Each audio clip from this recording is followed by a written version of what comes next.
And now for a word on 40 times, particularly Jalen Hurts and CeeDee Lamb, and all that's coming up after the bumper. Don't be cornering me. Hold up. Time. You gotta help me with that corner shit. What's up, kinfolk? It's RJ Young. I am not on a step mill. Consider hitting the like and subscribe button because I upload a video every single day. It's always college football related, sports related. We have a good time. Today, I want to talk about 40 times, in particular those of Jalen Hurts and CeeDee Lamb. But I want to get there first by talking about what we did see at the NFL Scouting Combine on Thursday night. We saw spectacular feats of athleticism, particularly from the wide receiver group. We knew that this was a deep wide receiver group before we even really got to the combine, just looking at the names and knowing their production in college football because, well, most of you that watch this channel understand Jerry Jeudy is an absolute monster. CeeDee Lamb is an absolute monster. Henry Ruggs is a threat to take it to the house every time the ball is in the air because he's just that fast. And many people didn't know about Jalen Reagor.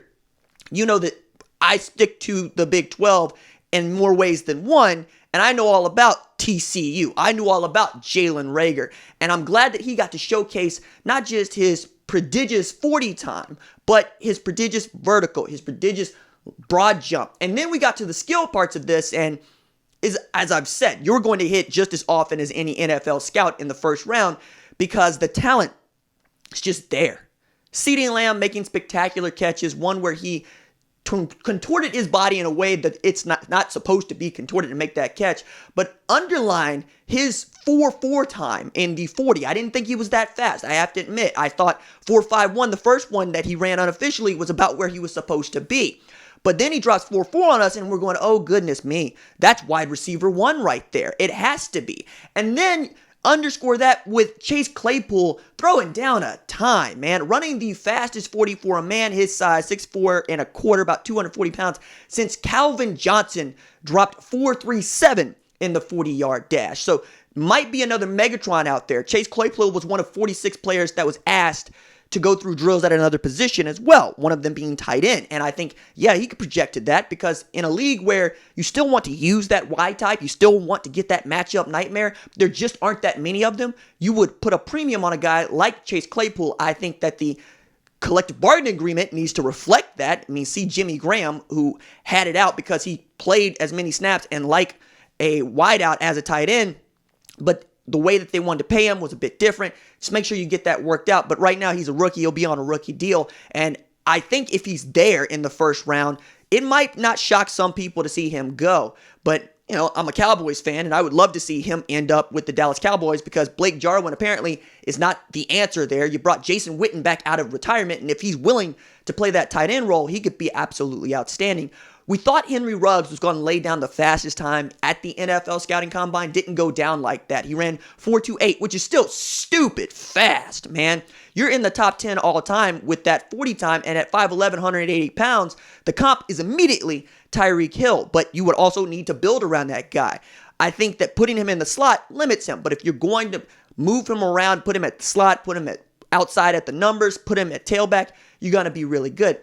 Then Jalen Hurts running 4.51 officially and the fastest quarterback at the combine. I say being the fastest quarterback at the combine is like being 5'9" and calling yourself tall. That said, he did showcase the speed that he displayed at Oklahoma. I still don't think he's fast.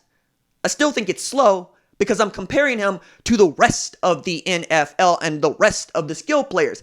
I needed him to go in that 4.4 range like he reportedly ran while he was still at Alabama. I don't care that he's about 10 pounds heavier than he was then. Perhaps that 4.4 time was not laser at Alabama, but him getting below 4.6 is a win.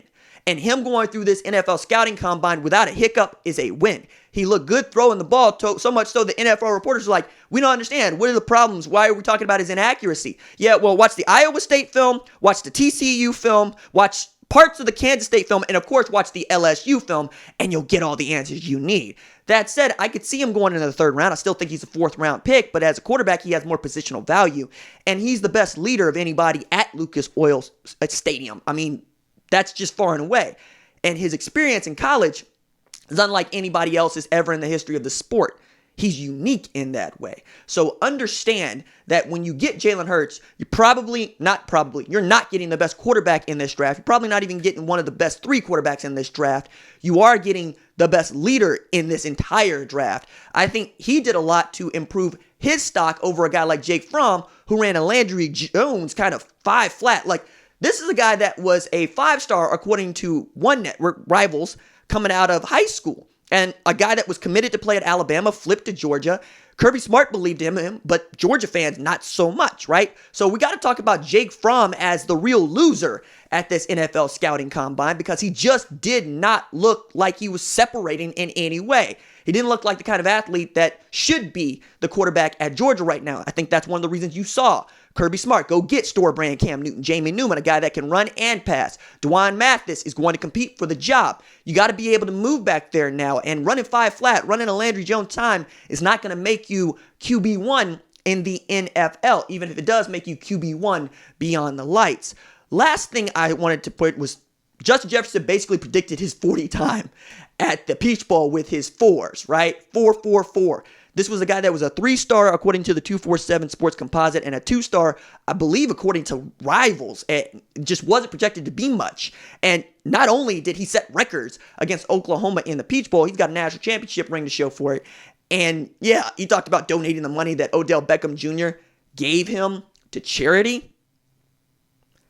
It's kind of hard to donate fake money now, isn't it, dog? Just telling on themselves. Speaking of telling on themselves, the Jerry Jeudy story about why he wears David's star around his neck is wild. The Star of David, it's a bad look. Stop doing that. Just stop doing that. And then Ross Blacklock finding out he's got 37 unpaid parking tickets at Texas Christian was also wildly fun to me. But again, TCU has 2 guys that could end up in the first round.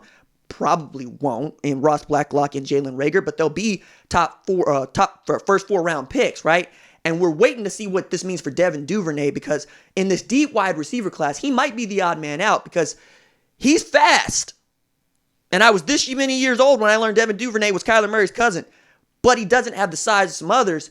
And if you're picking, you're going to take Henry Ruggs before you take a Devin Duvernay. It's just the way that it goes. But all in all, I enjoyed this meat market, even as I think it can be a red herring for many. It's nice to see fast guys run fast and those athletic specimens do things that we only dream of doing. But yeah, Jake Fromm has got to be the loser in the NFL scouting combine. Jalen Hurts did not hurt himself, and I think CeeDee Lamb actually improved his stock, with T. Higgins just choosing to sit this one out. All right, that's it from me. Doses.